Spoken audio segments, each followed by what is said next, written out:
Well, I started the record now, and I think that we could go for it, Roman. I would like to introduce you guys and ladies. Roman Mandryk, he's CEO and founder of Unchainet, and I will give the floor to you, Roman. Feel free to start. Sure. Yes, thanks, John Robert. Actually met with John Robert a couple of weeks ago.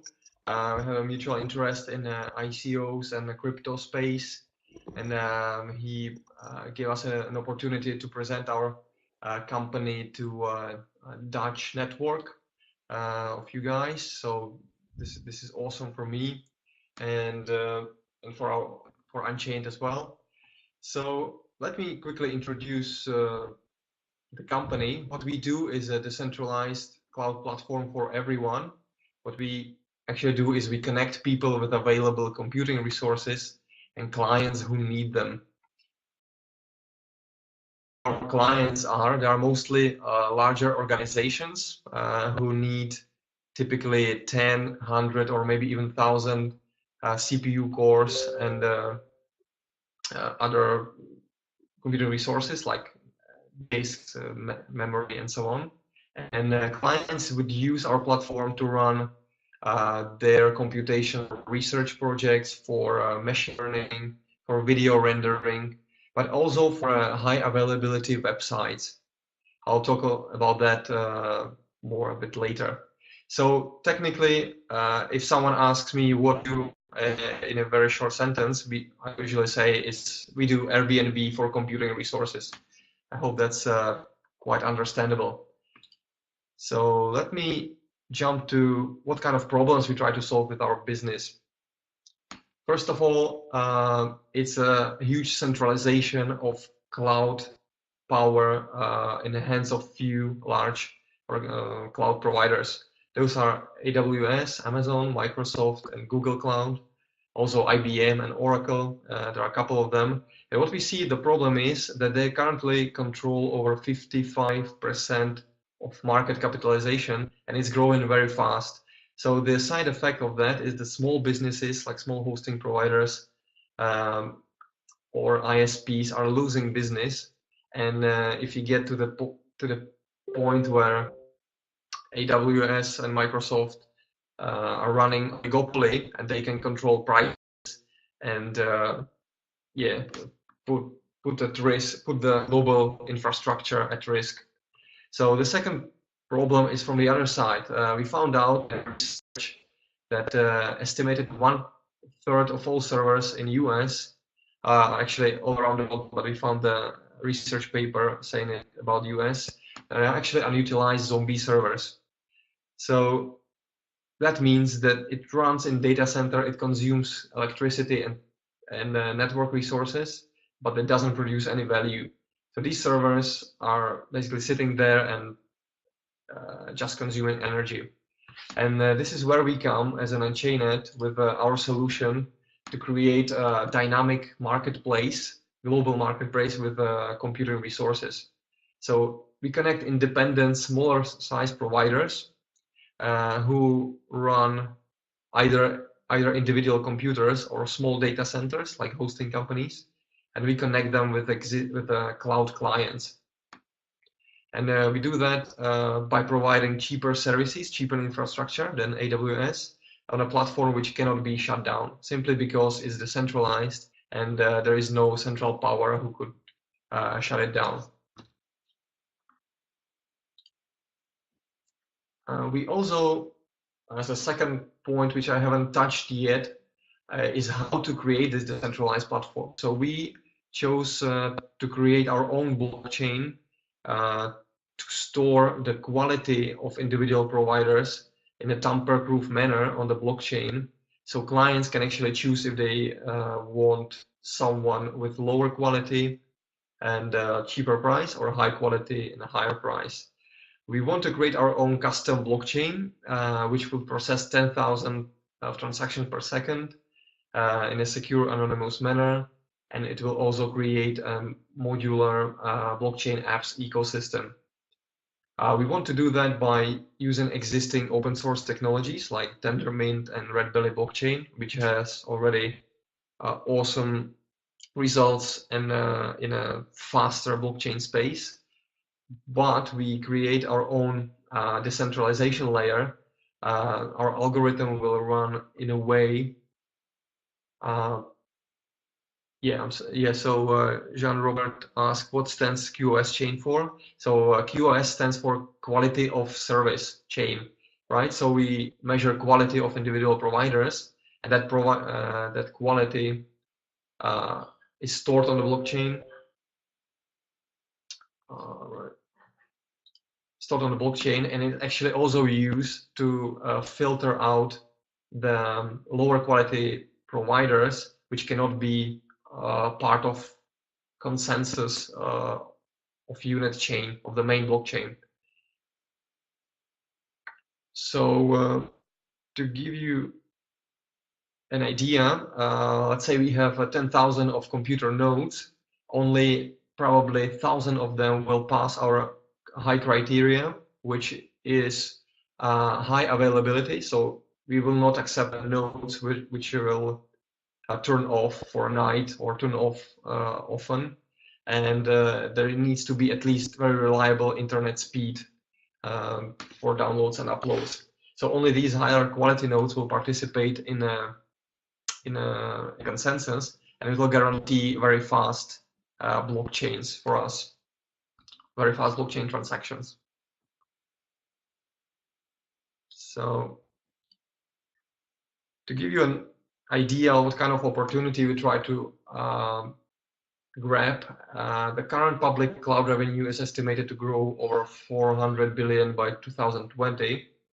Leading platform AWS is estimated to run with over 30% profit margins, which is really huge compared to what we want to do is margins between 2% to 10%. So our highest quality nodes, we will not take almost any profits from them, around 2 to 3%. And these profits will be actually reused to run Unchainet blockchain nodes, because it's not for free. So it will be used to run the nodes. And another opportunity, as I mentioned, was 1/3 of servers are unutilized. So we want to connect them and give companies who lose money on these resources an opportunity with a simple installer, run our software and start earning money automatically. So to touch base about our business side, so we try to forecast for the next 4 years, and we took very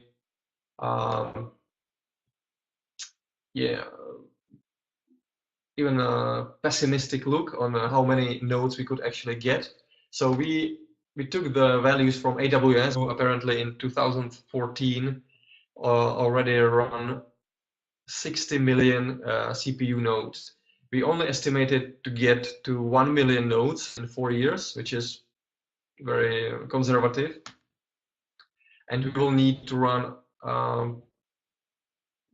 to spread our costs mostly between development and B2B sales team.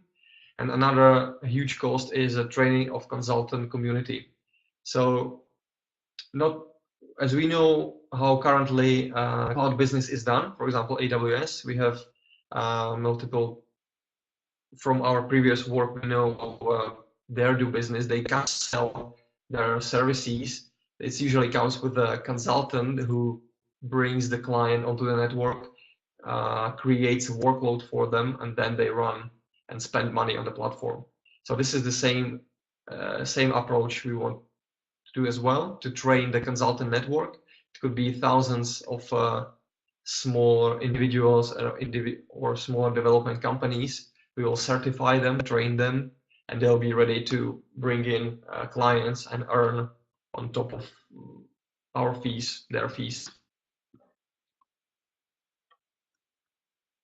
So I'd also like to present our roadmap. We are currently in a private pre-sale phase in April.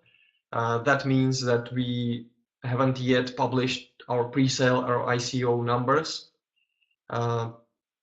we will run currently. It's mostly one-on-one sessions with the individual investors or people who are interested in our project. We'll give them our flat fee. We have a flat bonus on 25%. So if you buy tokens today, you'll get 25% more tokens than will be a retail price during the main token sale. And for people who are interested in larger sales over 50 Ether, we would be happy to discuss in person or on one-on-one session to see if we can get even more. So on pre-sale and token sale roadmap, we are looking to run ICO in Q3. On a platform side, we have launched our MVP or our demo. You can see it at console demo at unchained.com. Just a moment. So feel free later on to try out our console. It's basically for clients who want to book computing resources in a bulk and start running their workloads. So next phase for us is actually complete the platform fully, so it's fully integrated with our existing clients and partners, and launch our blockchain platform, which will be fully utilizing QoS chain and main unit chain. We have signed a couple of partnerships already. So on provider side, we have partnered with a provider called PacketNet. They are from US and they are very global provider of bare metal machines. So which is awesome for us. It is a high quality service, and we'll get more than 1,000 of computer nodes just off the bat from the start. The more important part are clients we have signed already from the client side.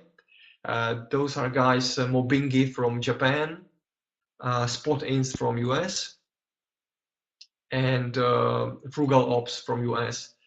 And these guys already run so-called cost optimization cloud platforms where they can easily connect our platform and their software. Actually, what it does, it finds the cheapest resources at the moment on all centralized and decentralized platforms, and they actually automatically switch their clients to the cheapest platform to save them money. So when we introduce and integrate the platform with them, they'll get immediate access to existing clients. Many times we get questions about our competitors, so I'd like to go ahead and introduce them actually here. So in centralized cloud space, obviously those are the biggest players, AWS, Microsoft, and cloud. We can compete with them on price and keep the same quality of resources. In the blockchain and cloud space, there are a couple like Substratum, Golem, Dfinity, and our main difference with these guys are that actually they usually start building very own customized platform, which is very hard to use for existing clients. So what we do is we use open source technologies and bridging technologies. So it's much easier for them to just get their existing workloads, for example, on AWS or Microsoft, and with just a small configuration change, just run it on our platform. This is, I think, the strongest point that we actually can migrate clients fast. So then I'd like to have a quick note on our team. So we are mostly, all of us are mostly in Sydney. So myself and David have been running software development business for 3 years ago. We have background in software development for more than 10 years. David, Martin Jones, Martin Toro, those guys are in software development for even longer, 15 years plus. And then we have a couple of other guys like Robert, UX designer, Stepan, also excellent software engineer, Matt and Justin helping us with marketing, especially in Europe side. And we also have a couple of experienced advisors, Omar, who is our strategy advisor, Zenon and Mo, who is marketing advisor. He helped already to launch 4 Australian ICOs and help them raise around $30 million each. So I can see that guys are joining. This is great. So the last slide, I wanted to present our token metrics. So I forgot to add the 2 most important numbers. This is what we want to raise, and we want to raise we have a hard cap of 35 million US dollars, and the other important number is 200 million tokens. This is total distribution, total supply of tokens, which will never be extended. So these tokens, we plan to sell 120 million, 60% of them to sell to the public.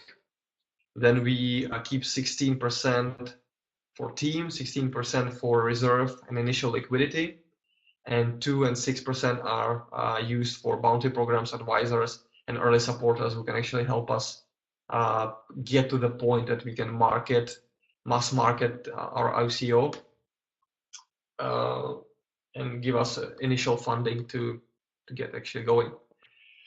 The funds, as I mentioned, will be mostly used for platform development and marketing and sales.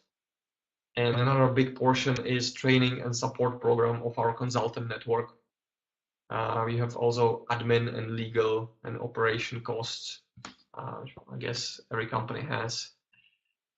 So this is all from me. Thanks for listening, and I'm really happy to answer your questions. If you have any, please hit me.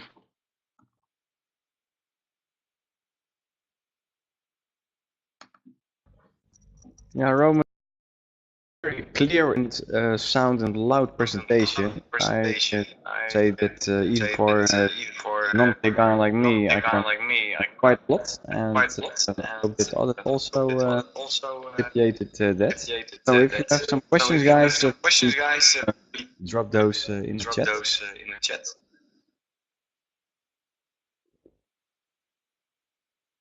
One question of me on my part, Roman, is at least you had already a model running on the website, and I will check it out later. And I've seen it also before, and it looks great. Okay. Ron says all is clear. That's a good sign, of course. Awesome. It would also be helpful within 1 or 2 weeks that we also do another webinar again. Now, for you it's too late. In the afternoon. A bit more longer maybe also, and we'll keep you updated, guys, as well. And Kees, do you have any opinion or remarks or questions? Because you're also an ICO-savvy guy, you have experience in the field. And I have to say that this presentation was quite clear in comparison with some others I've seen also in seminars. Okay.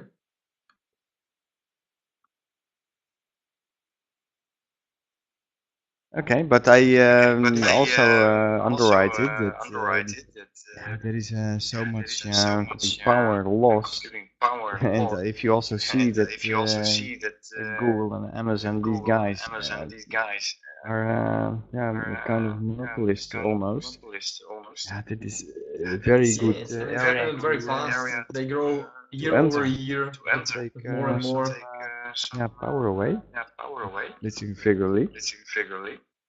So I'm very curious, with the blockchain technology that is disrupting also the disruptors. That's very good. Yeah, they actually disrupted in 2006.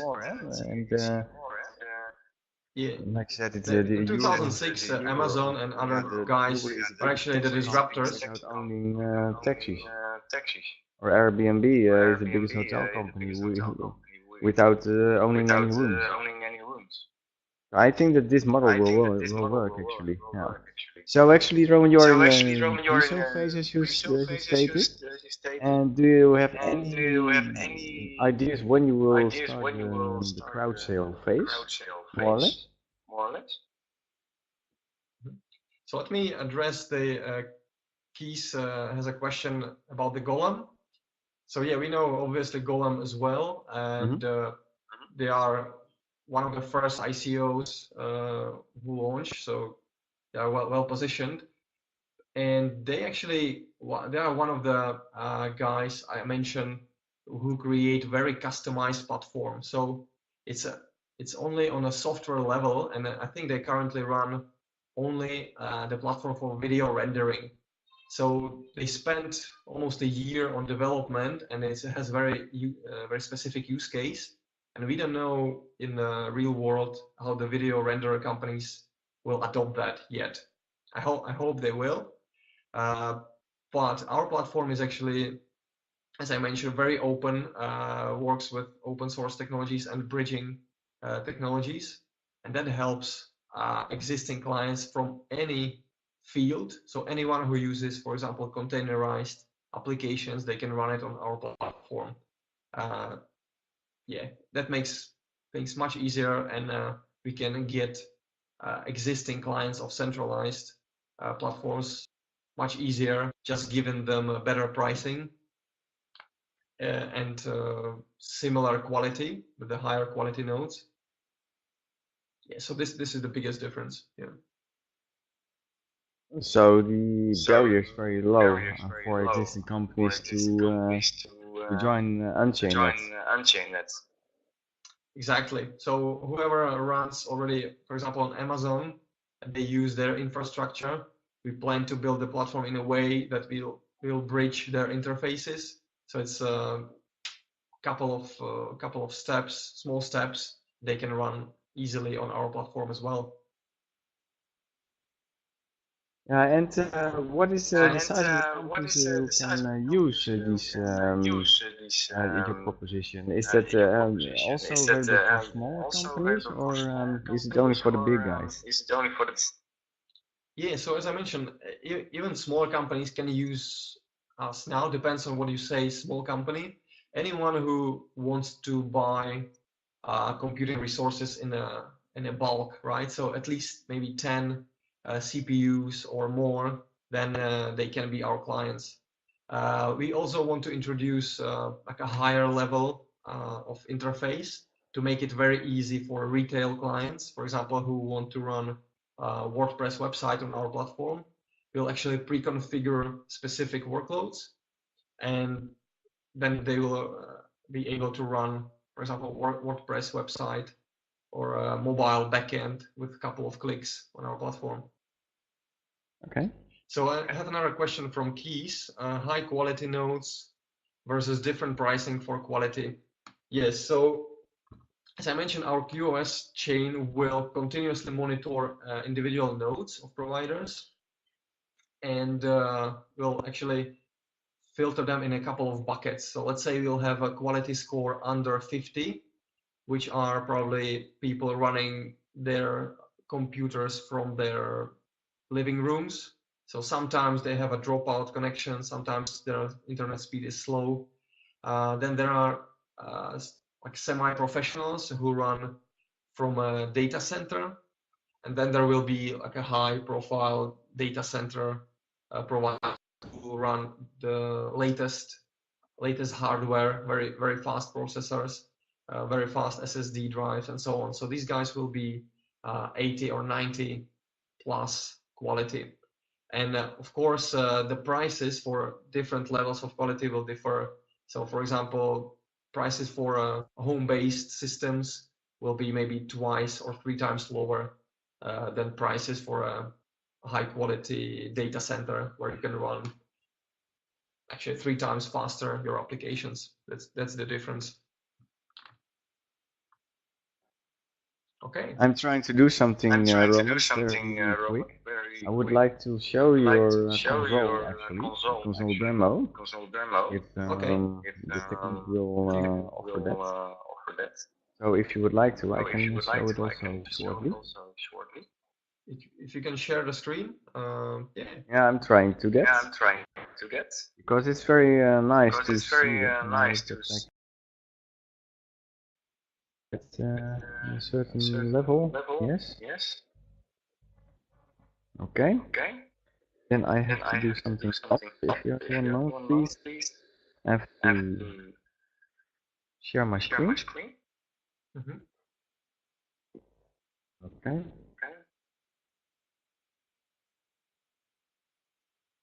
Yeah.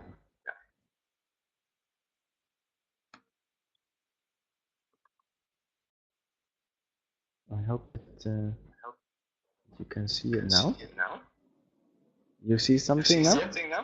Yes, it's finally on. So maybe you can walk a little bit through. Can you take my mouse over as well, or not really? I don't think so. Probably But not. what do I see here actually? Yeah, so on the dashboard you see demo workloads. You can also see them on the map. So the yellow ones are the data centers where you have your workloads. The blue are other data centers we will have. And on the right side, you'll see a price history. So as I mentioned, it's a dynamic global market. So prices will actually fluctuate during the time. So at one point, they can be very low. When the higher demand is higher, they'll go higher. If you can hit a plus button on the dashboard, we can run through a new workload, and you can actually see the guide, the tour. So we try to make it easier to understand. So we can actually start with the workload name, which is very simple. If you go close and next, I think this one is not very important. This is actually just a name to identify in the dashboard. Okay, next. So then you select the region. So there are 10 regions currently in our system. So just choose one. Where would you like to run your workload? Okay, Frankfurt.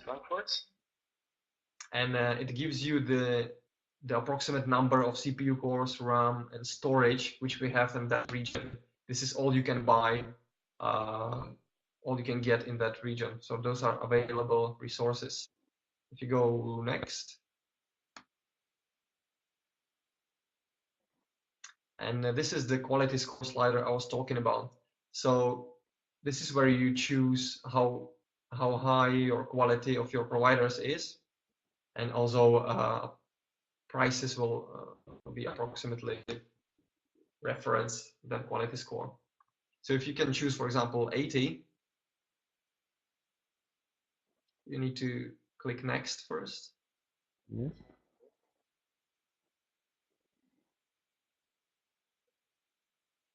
Oh, okay. I see. So you'll see that with higher quality, there are lower nodes, much a smaller number of nodes who can provide you this level of service. And there is also a checkbox to deploy the same data center, which gives you some workloads don't need to run on the same network, which means faster speed between, they don't need to communicate with each other. But if they do, customers need to check this box, and then all their nodes will be deployed in the same data center on the same fast 1 gigabit network, for example. So, and this is also a limiting factor. So you also show here the largest single data center you can get for your workloads. Okay. So you can go next.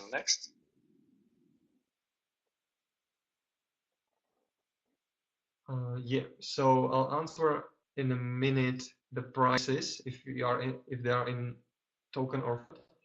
So let me quickly tell something about the profiles. So there are 3 of them, and it also really depends on the workload the clients need.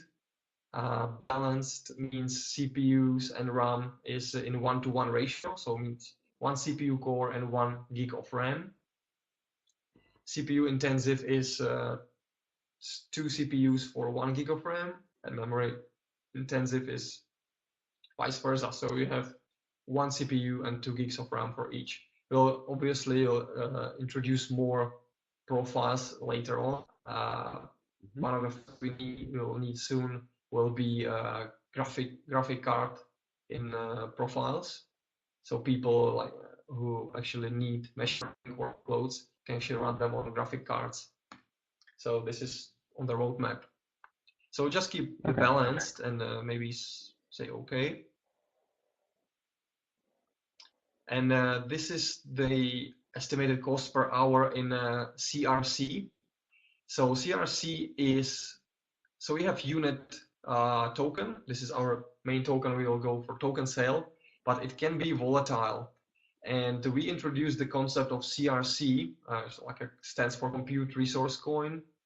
It's not actually decentralized coin. It's really a helping mechanism for clients to stabilize their spending. So people who come from AWS, they are not used to volatile cryptocurrencies. Yeah. So, okay, Ronald says he needs to go to work. So sorry to see you go. Enjoy, and I hope you will see the last part on the recorded version. Yes, of course. Thank you, Ronald. Have a nice weekend, of course, and see you later. Yes, so on this point, we only show the prices in CRC, which is a standardized coin, which will approximately refer to a single 1 hour of spending of our reference instance. But we on other screens, if you go next,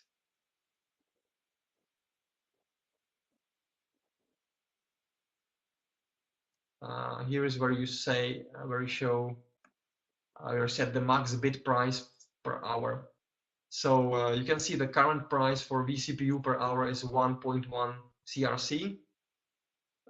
We will need to show probably even on these screens both unit dollars, so it's easier to understand for everyone. And the max bid price actually is very interesting concept. We have a bidding platform for resources. People from centralized cloud platforms like AWS are used to them already. They call them spot instances. So we can actually say how much, what's your maximum you want to pay per CPU hour. And until higher bidder comes in, you will only pay the price of the second highest bidder. So you still would pay 1.1 CRC, but if someone else comes and is willing to pay, let's say 2 CRC for the resource, you would lose the workload. You'll get 2-minute warning, and then your actually machines will be shut down. So our current current clients are actually used to these kind of warnings, but this is actually the way how they can save a lot of costs. It's usually spot instances are 80 to 90% cheaper than on-demand pricing. Yeah, so the next screen, actually currently it's more for, as I mentioned, for larger companies who have probably more technical stuff and are used to containerized application running.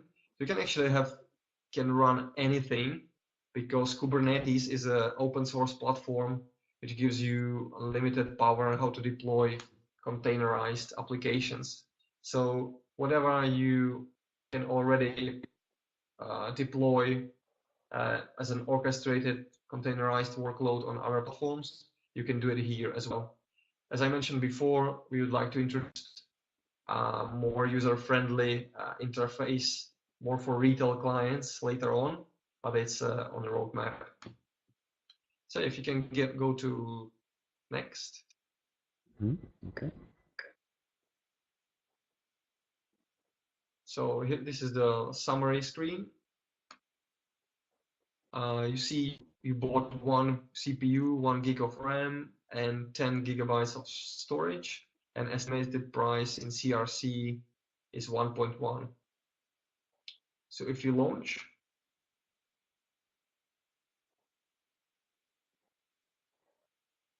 yeah, so you can see your workload is currently running, and you can actually click on the URL, the highlighted URL, workload1.aml, and it will point you to the demo website which we created for the purposes of this demo. So this is it. This is our current platform, what it does, and obviously much more things are in the pipe. But at least this gives us an access to early clients who are already used to running containerized applications. Yeah, I think it's quite clear. It's working nice. Great. Great to hear. Maybe if I can ask you something about the pricing. If you now there is a kind of thing you have to slide, a kind of slider. I don't know if it's possible to put the prices by figure, by piece. Because the sliders, you cannot put exactly how much you want to pay, and with the numbers you can enter yourself later. It's minor detail. All right. Yeah. Okay. Thanks for the feedback. We'll write it down and put it there. But, yeah. But as I see also Omar Hamoun in the house. Welcome, Omar. Thank you for joining us. We already started at 11 and we are almost ready. But anyway, we will send you the recording later on as well. Awesome. So don't worry that you missed something. You can watch it later back if you want later. Yeah, so Omar is our advisor. You can see him on advisor's slide. Okay. Yeah, I asked him to join to help me if there will be too many questions. So yeah, we keep this as a mostly introductory session right now. So we'll be happy to see the recording, and next time I'm happy to repeat that with a larger audience. Of course, and the thing is, as I mentioned, I will go to Georgia as the keynote speaker in TBC next week. So that's why we need forward Unchainet presentation with Roman. And our idea is to do the webinar again after next week. So I would like to know what is the best time. Actually, you're in Australia, the +8. So that will be, for instance, 2 o'clock in the afternoon. Will work if it's an idea, or it's too late, or better in the morning. Yeah, this time is probably the best. So it's morning in Europe, evening in Australia. Works best for me. Yeah, I think it also works fine. I think. Yeah, the other option is your kind of late evening, 10 p.m. plus, and then I can jump in the morning next day. Yeah, I think that we will not have too many attendees at this time. Yeah. Yeah, so let's keep it this way. Looks like in the morning better. Yeah. At 11 of the day, I will communicate later. And also, Ed, thank you for joining also. So you will get also the links. Thanks for thank you, invitation. Omar. Thanks, of course, Roman, also for your presentation, for your time, and also the others. Awesome. Thanks a lot for the invitation, and let's talk soon. Bye. Of course. Have a nice weekend. Have a nice weekend. Bye, guys. Okay, bye-bye.